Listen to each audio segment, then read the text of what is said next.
How to download code from Lovable AI. Want to take your Lovable AI project offline or share it with developers? Let's download the code. So the first thing that you'll need to do is to go ahead and open Lovable AI into your browser, sign into your account, and then head over into the All Projects tab. Now in here, go ahead and open that specific project where you want to download the code from. And then in here, you'll be able to find this code icon at the top left of your screen. So click on this.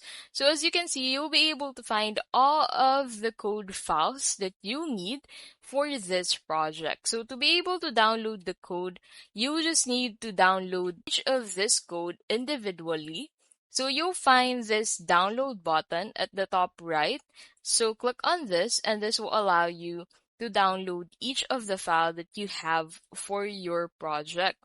So even if you are subscribed into the free plan, you can go ahead and download your code, but you just need to download it individually. And that is how you can basically download code from Lovable AI.